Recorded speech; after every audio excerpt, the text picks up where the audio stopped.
Welcome, Tharanga, to Asians in Art. Thank you so much for coming on. Thanks for having me. All right, so you were born in Badula in That's Sri right, Lanka, but you were raised in Malana. Yes, correct? it's a suburb of Colombo. Okay, and it was war-torn Sri Lanka that you grew up in, correct? That's what was that correct. like? Well, that was all I knew. So it's not that I can really compare a different childhood to what it was for me.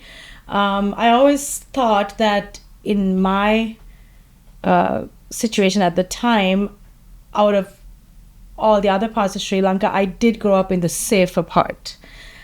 Or at least I like to think that way. So it wasn't where the battles were happening right like next door to us or something like that. But there were attacks. And until I left Sri Lanka as a college freshman, that's when I moved to the US, or rather came here for college. I didn't quite realize what it was to be in a place that there was no war. So then I was like, people aren't like, soldiers aren't carrying guns, or there's no security everywhere you go. So that was a bit strange. Right.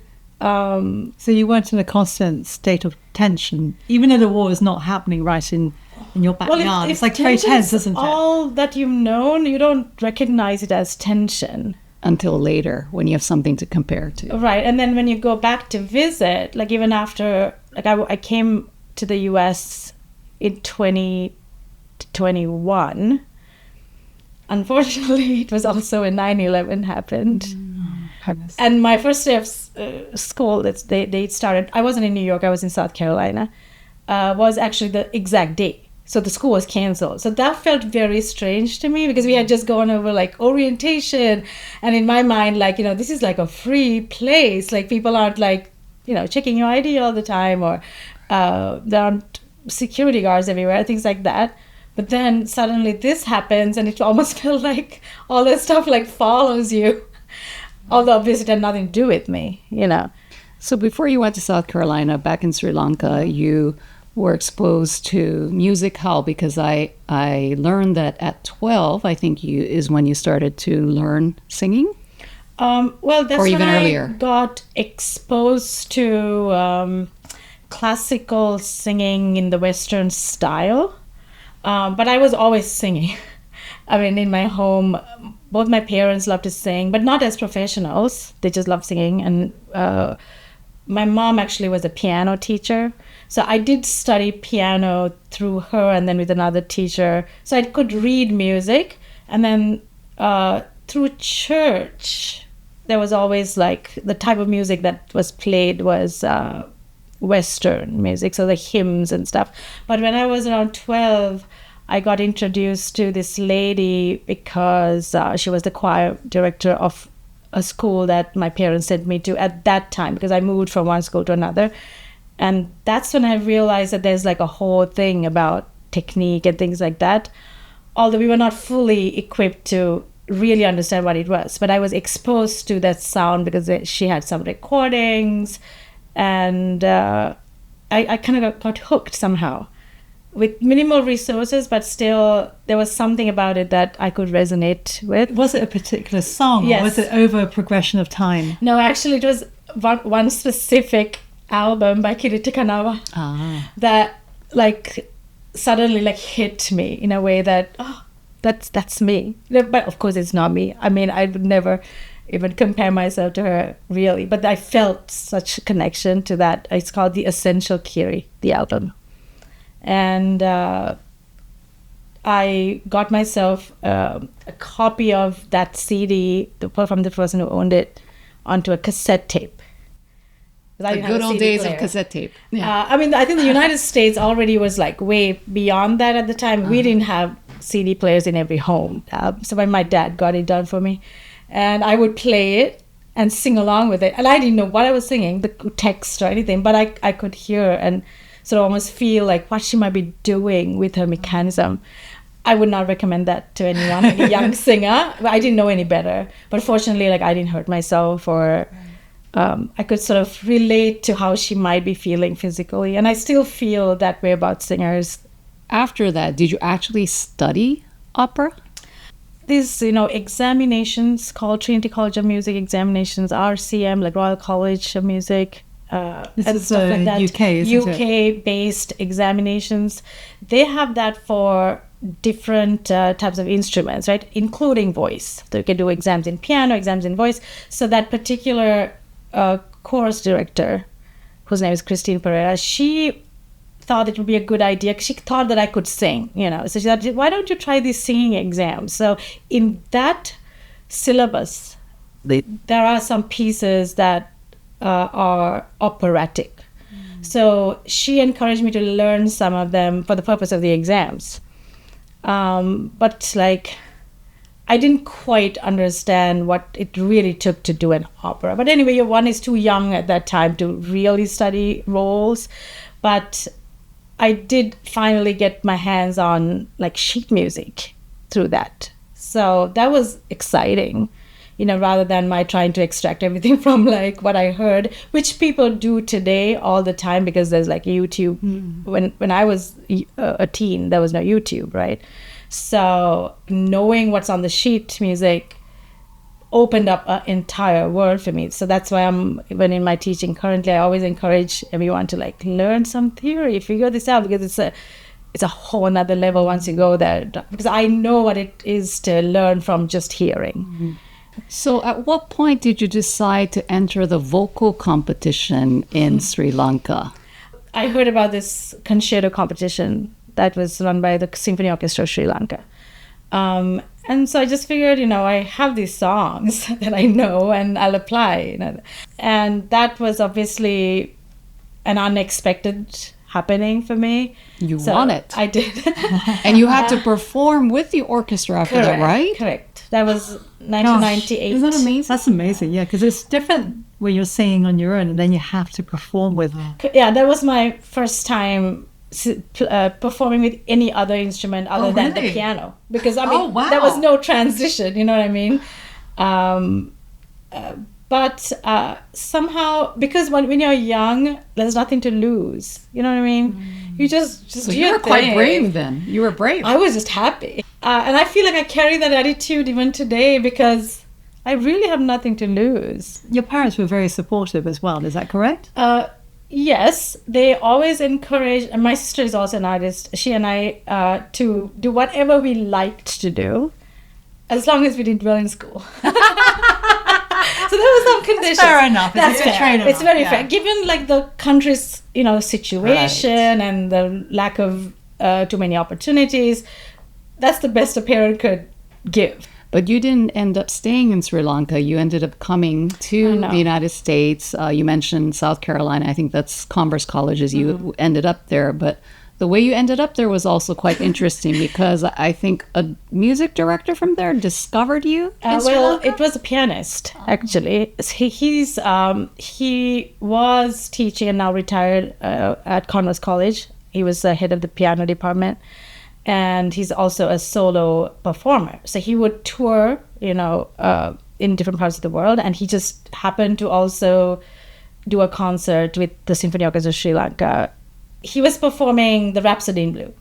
And it wasn't enough music to fill a concert. So they inquired from me if I would be open to performing a few pieces in this concert. So that's of course, I'm super excited. Was he supposed to accompany you? No, he was the soloist for his piece, and I was doing independent pieces. Okay. So we just basically met at rehearsal. And he came to Sri Lanka with his wife also. And then they just spoke with me. They were very kind. And so she just asked me, so what are your plans for after you graduate from school? And then I had this whole plan. I really wanted to go into something in the sciences. I was studying chemistry, physics, and biology. Because in Sri Lanka, there is no opera. So why would one dream of something like that? Some dreams are not... I've said it before in some of the talks, it's not about money sort of afford, but you can't afford certain dreams. Because they're not laid in front of you as an option. So I didn't think of it as that at all. It's just that something I really, really loved. That's all I knew about it. Someone else told me that, it's like if you're a cricketer and you're studying cricket. I said, exactly. So that's true. Yeah, no, I understand.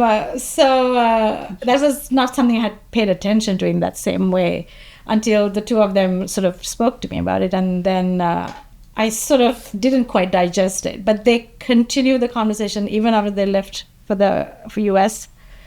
They reached out to my school principal, my parents, and we wouldn't budge. It's like, it's expensive. I had never been out of the country. Right. Like, this is too abstract an idea. Until I did not apply or anything. I just got this packet in the mail. You're accepted. If you feel like, join us in September of 2001. And there was a scholarship I didn't have to pay. So I did inquire from Converse College if I could double major. So they had to check my transcripts, all that stuff. Of course, it was conditional that if I could maintain a certain GPA, that's the only way I can maintain my scholarship, all that stuff. So my dad and I got on a plane and came to Spartanburg, South Carolina. How was that?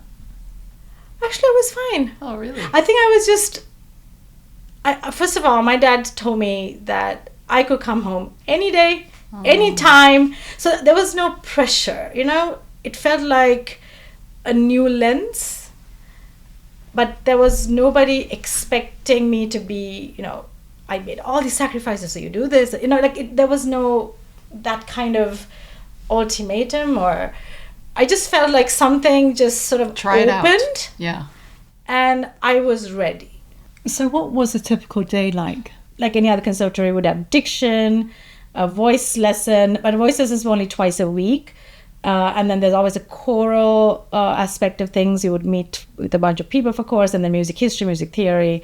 I was always very interested in music theory, so you could exempt out of classes, and then you could take classes that are higher level. So there were master's level classes that I could take. So because of that, when I came to Juilliard, I didn't have to take those classes because you could exempt out, and so I could do more almost DMA level classes. So the options were amazing, and also languages. Now that was difficult because I had not really heard European languages before, except for English, which we grew up speaking anyway. It's all bilingual. Yeah. But none of the European languages really felt any close to English, really. Maybe German a bit. Basically, how many languages do you have to know for opera base? German, Italian, French, and those three for sure, and of course English. Right. But Spanish and Russian, somewhat optional, which we study eventually, but you don't have to do those as such. Wow. But the thing was, the professors were incredible. And I noticed that I thought it was just Converse, but anywhere I went to study, or during summer times, or people were really passionate about what they taught. If a student wants to know more, or wants to stay extra time to learn something, they would do it. I was amazed at the generosity of all. I mean, they're all artists too, and so there's that feeling of I don't know, you find certain kindred spirits or something like that. It's kind of passion, isn't it? Yeah, I couldn't have enough of all my teachers. It was really amazing. So by the time I graduated from Converse, sure, it was very foundational, but I didn't feel as not knowing of what this subject entails by the time I came to New York. So I knew where I needed to improve. I knew what came to me easy and what didn't. So I had a sense of me as an artist in a better light. So when you graduated from Converse and then you decided to go to Juilliard, is that the point where you're like, okay, I think this is what I want to do with my life? No?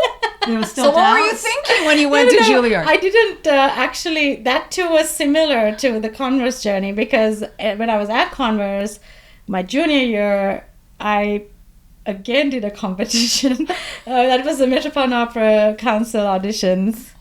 The judges were faculty from Juilliard, And I was one of the there were 3 winners, and I was one of the 3 winners. And so the judges had to meet with each of us to give us feedback.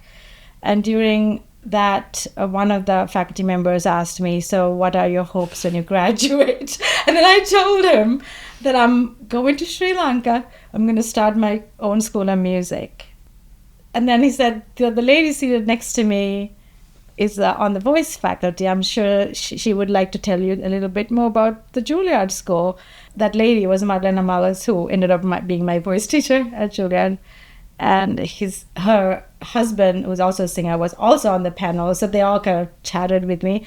And then when I came back to Converse, I told my voice teacher that, these people encouraged me to apply. And then she's my teacher, Dr. Hay.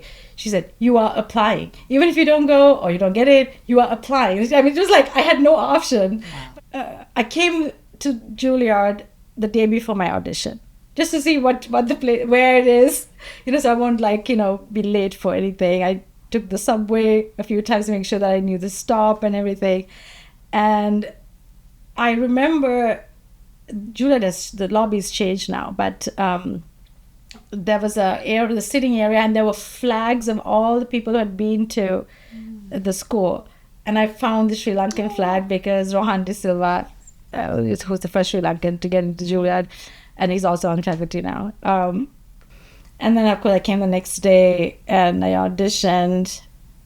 And I don't think I've ever done an audition as freely and as comfortably as that one. I know, it sounds very strange. It seems like everything comes so easily but to maybe you. it's because she's got nothing to lose. Oh, yeah. Maybe that's... Yeah. No, but I have to say, we are only talking about the good times right now, right? Mm-hmm. But I've had, more rejections in my life as an artist than I have ever had yeses. Oh. So this is not to diminish any of that. So, sure, I focus on the good moments because those good moments really defined my path. And maybe the rejections, I didn't let them define my path. Maybe that's the difference. Mm-hmm. So they don't feel as important somehow because they didn't make me bitter or take away from the joy. My joy. So the power is my joy, right? Isn't it? What is it about opera that you find so alluring to you? First of all, I think I don't know of anything more authentic, although I'm sure there's going to be a lot of artists who are going to argue about that, than a human voice creating art. Well, even in the forensic sciences, it's just there's only 3 things that are unique to an individual: the thumbprint, the patterns in your iris, and the voice. So the way I feel when I hear people sing, first of all, you can never compare to because there's no comparison. They're always different. And you can hear things about them that they don't even know that they're revealing. And that usually the best of the person. And to be able to share that together with artists is probably the best part. Any opera singer would agree that singing together at duets or not necessarily in a choral setting, singing together in that sense, but holding your own part, interpreting your own music while somebody's doing their thing. There's something that is so magical about it. If you are present and are willing to go there. I can imagine certain singers who are too concerned about being, how they portray themselves to the outside and sort of having lost their joy of being in that mesmerizing place. And I don't wish that on anyone, but I know people who say, we've lost the joy of it, now it's just work. But then you have to have that attitude as well in order to be technically good at what you do, in that, not necessarily in performance, but you have to know that it is work. It's not something that you just wing or feel it through. Or you have to work without the passion in a way. You have to be somewhat mechanical in gaining your skill set. In order to build on it, right? So you need to know the technicalities. So that when you're skilled, your expression is freer to come out. So you can play with it a bit more. Yeah, it only expands, right? The potential increases. So we talked a lot about you being an opera singer, but can you please tell us your specific role in opera singing, the specific vocal range? I am a full lyric soprano. That is not necessarily based on the range. It's range and the type of timbre of the voice. So it's not a light voice, neither is it very heavy. But the voice does change over time. So at this time, that's what I call myself. When I was younger, I was a light lyric soprano. So people can change based on their changes in hormones, especially for women. So these things, as far as I'm concerned, technique is technique in the sense we don't really control what sort of instrument we become over time or what we are even now. But the technical stuff is the same for everyone. You just learn how to play this instrument, right? The current opera singer, especially if you're not the stereotypical one like myself, I do like whatever that comes my way, as long as it suits my vocal technical ability and it doesn't I've never really been given a role that I couldn't handle or anything like that, but I do get roles that almost like in film, you want a certain character to look a certain way and a certain character not to like overshadow them, or like there's that kind of thing happening, but not everywhere, so it kind of depends. I have had to sing like lower parts because that character happens to be from a certain part of the world, therefore their range would be this as opposed to this person. I mean, there's nothing to do with like the art, you know what I mean? So those things happen. So are you going out to get jobs, but by auditioning? Is that what you do now? Well, so we have, there's always, not always, like one would have a manager, right? You can have a manager or not have a manager, manage yourself, whatever it takes. A lot of the gigs come from people having heard you, or you could also do auditions. Auditions are, for me, most of my jobs have come from people having heard me in a different performance and then booking me from there. The success rate has been higher that way. Because in an audition, you're completely out of context. And I think for me personally, when I walk into a room, I feel like there's a lot of questions. And I have like 2 minutes to sort of break through that. The questions that are not asked, but there's always an element of like, and then it's about like, how do you pronounce your name? Or, it's another thing, that the thing that I don't want to talk about. So it eats into your audition time, basically. Not that, it's not anybody's fault. It's just that there's too few of us or something like that, So full disclosure, yes. I am a student of Tharanga. Yeah, you were saying. That's right. It was a really fun and great experience. I think the fact that you can sing in a hall without a microphone, to be able to do that is a feat in itself, right? Yeah. And then also I love the way you kind of mentioned it earlier in the interview, is that the importance of learning from a sheet of music. Inevitably, when you're listening to another artist sing, you are influenced by that person's interpretation. Right. So I love that how you were really cognizant of how it's important to learn from a sheet of music, because you can come up with your own interpretation. For me, it's one of those things, perhaps because of I know what it is like and to have learned from having heard music, as opposed to, and then having been introduced this idea of being very what would I do if I had never heard this music, but I had to just learn it, so that experience was profound for me. It's the same as learning anything by rote versus being able to read. It's really not too far from it at all. And if you can read, that means you know your alphabet, the building blocks to creating your words. And if you know some words, you can create a sentence and so on, right? And then if you know the building blocks, even if you choose not to build something, as in if you know some theory, you don't necessarily have to compose the piece yourself, but you can understand the composer. There's so much information that comes with that rather than just the icing on the cake, which is what you get from just the outcome of the process. So I want that for my students. And it's much harder today for the students to do it than it was for me, because today it's so much easier to find things to listen to and learn. And I find that in my classes currently, when people assume just because you like a song that fits you, and you may be able to sing, and you have a certain gift for singing, but that particular song may not be particularly correct for your particular instrument. Right? But then it is not to say that you shouldn't sing the songs you love, because there's something about that too that is true.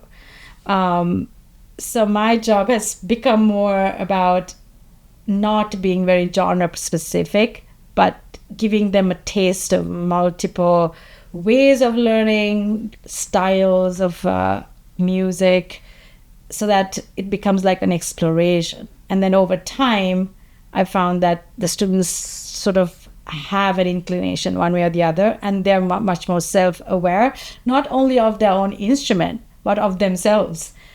So talking about art as a way of unblocking something, I think that's what you said. Was that what you had in mind when you gave that wonderful TED talk?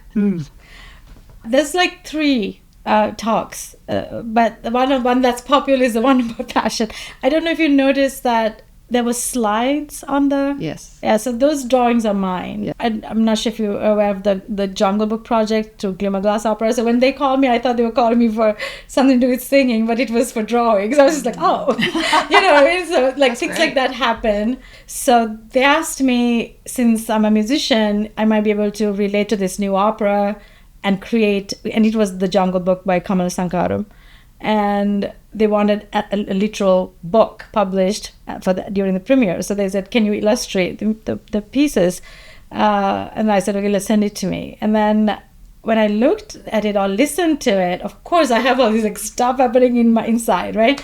And then had I not gone all in on it, I feel like the next step would not have happened. So what ended up happening was they wanted license to create the costumes out of the characters that I built. Oh my goodness.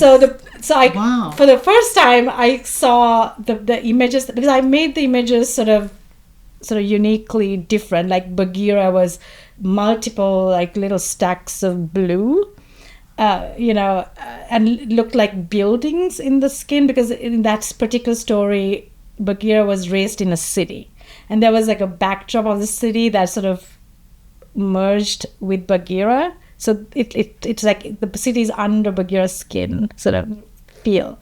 So of course that's a great costume, you know what I mean? Like I didn't think about it, but when they saw the drawings, it's like, can we use them to create the production, you know? So I went to see it, and I saw like my artwork in life, like it was amazing. Oh my goodness, that must have been beautiful. Yeah. One of your mentors who came to a concert that you had last year, I went to see you sing. Was she correct in saying that you see things in color? I am synesthetic, which means that certain senses that I have that are typically not considered to be connected are connected. So for example, if I hear something, I can feel like I can sense a shape. It's very clear to me. Gosh, that's an amazing feeling.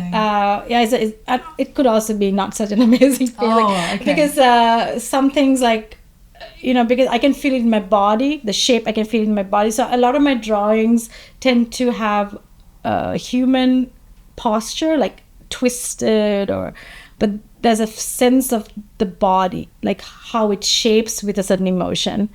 Recently I did one for a cello suite for another composer of like 21 images, and every every drawing that I made was a feeling that I got from a certain movement. But that's something I actually feel. So when you say that it could not be good, then when you're singing, you could possibly feel it in you in a negative way. Yes. Can't that affect your performance? Yes, it can. But when you're aware of it, you can detach. It doesn't overtake you. You really have control over it. When I didn't know about it, I used to think that I'm just too sensitive. That was like, but then Greta Berman, who's the mentor you're talking about, she's done like so much research on this, and I didn't, and she has done like, they've analyzed like Van Gogh, like all these different artists from history, and they've decided certain characteristics are common in their piece of artwork. So the reason she thought that I might be was from having seen my artwork, not because she knew how I felt. So she said to me that there's these characteristics in your artwork that I feel like is showing synesthesia. And I said, what is synesthesia? And then I did know what synesthesia was, just like you said, color to sound to color. Right. And I said, I don't see sound to color. I told her that. And she's like, oh, read this article. And she sent me like a bunch of stuff. Yeah. But now that I'm so aware of it, I know that it is something that is not really like from my emotional place. It's a different dimension almost. Some of your line drawings, you have a pencil. And I think, yeah, I've seen those as well. Is that war related? No, the pencil was actually like a one long series that I kept drawing for a while. It sort of was a metaphor for the idea of whatever that we carry with us as something that we wish to share or wish not to share. Because I thought, maybe I read somewhere, and maybe it was wrong, that you were, during Sri Lanka, when you were a child, during the wartime, that's true, you had to like bite onto a pencil. That's true. So then I thought, oh, maybe that I don't know if that has some subconscious thing for me, but that was not where okay. But that is when we have bomb drills, like fire drills, bomb drills. The only tool that we had in our hands was a pencil, because we always wrote with pencils, at least when I was in elementary school and stuff. So you're supposed to put something, any object across like this, like, your teeth, so that you don't bite your tongue in shock of if there was a bomb blast or something like that. But that wasn't necessarily the idea behind those pencils in your line drawing. No, okay. that didn't come from there. But now that I think about it, I don't know. Subconsciously? No, but why did I choose a pencil, right? Like I could have chosen an apple or something else. But this idea of choosing to give and choosing not to give, where does it come from? When you have come on somewhat of an unlikely journey, you always feel like you have to explain yourself. In every context. I mean, literally every context. And at some point you decide, I don't have to share and give context to everything, to everybody. Let's see what they want to know. Mm-hmm. So I have to consciously, a lot of times, make that choice. To just be. To just be. I mean, you go through all these phases. Like there was a time when you feel like so privileged that you are representing a certain type of person, or people from my part of the world, let's say, from South Asia, or even specifically Sri Lanka. Like you feel like you're an ambassador wherever you go. But then again, you feel like you're really not, because there's so few people like you in Sri Lanka too. So am I giving the wrong impression here? You know what I mean? I mean, also that's like you give too much credit to yourself even to think that you can embody an entire culture. You cannot. Yes. So that itself falls short of what your good intentions might be. So you just have to be you. So just before we wrap up, I wanted to put that question to you. Sounds like, if any advice you give to any aspiring opera singers, just to be yourself. Is that correct? I can't tell them anything specific about opera that they should be doing, because that they will find along the way, that whatever that works for them technique wise, or what you have to be willing to do is to find out boldly what you need to improve on. It could be specific to opera, or it could be specific to your personality. It could be something entirely like something nobody else knows about. Because if you don't go to that place, that's your block. Well, thank you very much for sharing your wonderful thoughts to our lovely listeners. It was so great to have you on the show. Happy to be here. Thank you.